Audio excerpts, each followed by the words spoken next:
Next up at UFC Vegas 56, we have a last-minute scramble, a little bit of a shuffle going on here. We've got Damon Jackson now taking on Daniel Argueta. Damon Jackson 20-4 overall. He's 4-1. Hold on, Jester. $5 towards the rent. We appreciate it. Rent's due tomorrow. We appreciate it, Jester. I assume that's for me, so make sure you write that in your stupid little spreadsheet. $5 for me. Jester with the super chat for Jacob. Thank you very much, Jester. Damon Jackson's taking on Daniel Argueta. This fight was put together just last week. Damon Jackson's 20-4 overall. He's 4-1 in his last 5, coming off a submission win about 2 months ago. Daniel Argueta is 8-0. He's 5-0 in his last 5. He's coming off a tough fight just 2 weeks ago. Maybe come fight night, it's 3 weeks, but he just won a split decision.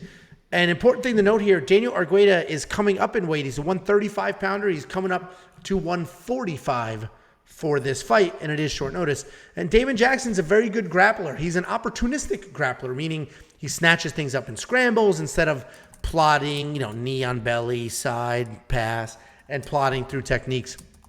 He is willing to slug it out at times, which can be an asset for him depending on who the matchup is. And he's coming off a submission win against Kamala Kirk, where his boxing was really clean and technical. He doesn't have much power, but he does land some heavy shots and then immediately work for takedowns.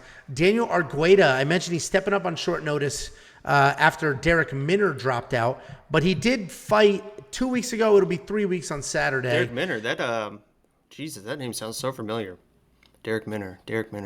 What is Who did he fight? Yeah, who did he just fight? Derek Minner. Okay, I'm going to continue this. Ryan Hall. That's right. He got dominated by Ryan Hall. Okay, that's right. Okay, people are here for the Whoa, breakdown. Rogue Streamer, $5. Rogue Strummer, thank you very much. $5 to Jacob. Appreciate you guys.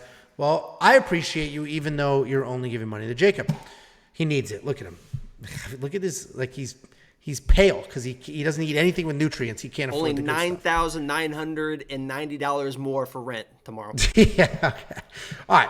Daniel Argueta. He's stepping up on short notice. Come Saturday, he'd be 3 weeks removed from a fight in LFA. He's short, he's stocky, he's a grappler who many times doesn't even bother striking. He just comes across the cage, wraps up your body, and muscles you to the ground.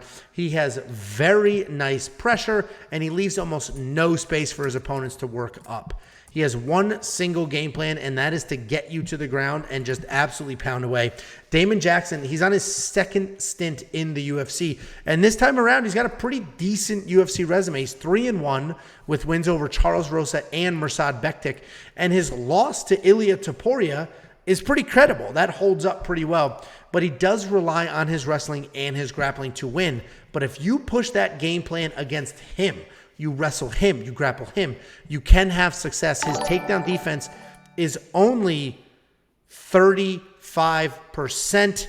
Jonathan Lindsay with the super chat. Let's get this rent paid for The lights Jacob. are staying on, baby. Actually, we don't know if the lights are staying on. The rent, we might be able to swing the rent, but the lights He's not going to to get kicked out. Thank you, Jonathan. Jacob appreciates it. Damon Jackson's takedown defense is only 35%, and I think Argueta is going to have success exploiting that, where Damon is going to entertain the striking and probably look good doing it. Argueta's not going to waste his time. He's not going to waste the time throwing any punches. He's going to come forward, immediately start grappling, and I like Argueta here. I like that game plan. The quick turnaround does worry me a bit, but Argueta's the pick. I think he gets this done. I don't know if I trust the money line, so I'm probably going to do a 3.5 bet, which I'll explain in a minute. But I like Argueta here, man. I think Damon Jackson, I hope I don't bump into him in the grocery store, but I think he's a little overrated. What do you think, Jake? There's no way you're serious, right? There's no way this is serious, right? Okay, go ahead. Do your breakdown. There's no way this is serious. Doesn't Damon Jackson, doesn't he watch the channel too? I mean, this guy, you're being super disrespectful to this guy that's been retweeting our stuff. I don't know. Damon, hey, man, I think you dominate this fight. I understand that Daniel is an aggressive wrestler. He is like, I have in my notes, he's like a little Clay Guida to me. He's like just boom, boom, boom, boom, boom, boom, like go. If he was like a true 145er, if this wasn't such short notice, I honestly, Angel, I can see that, right? I can see that what you are seeing, but he's undersized. is short notice. He is just so aggressive that if you get over aggressive with a guy as good as the Leech, Damon Jackson, you're going to find yourself in some big, big trouble. I mean, the odds are the way they are for a reason. The fight is going to get to the ground, and I understand that Dan is, might end up on top or whatever, but he's going to be too aggressive. The Leech is here he's here for a reason, man. Damon Jackson's my guy. I think I actually picked against him in the Camilla Kirk fight, and that backfired tremendously. I will never pick against a Leech again. Damon Jackson, if you're watching, you my dude, I appreciate you. You're going to dominate this fight, get a submission win, probably in the second round. I'm going Damon Jackson all the way. I understand what you're saying, so I don't want to trash it too much if he does win, but undersized, short notice, a little too aggressive, UFC debut. I don't see it, man. I don't see it. Well, Just Wave became a member. Thank you very much for becoming a member. Anybody else who wants to, click the join button under the video. Listen, we have no DraftKings. We have no Monkey Knife Fight to break down.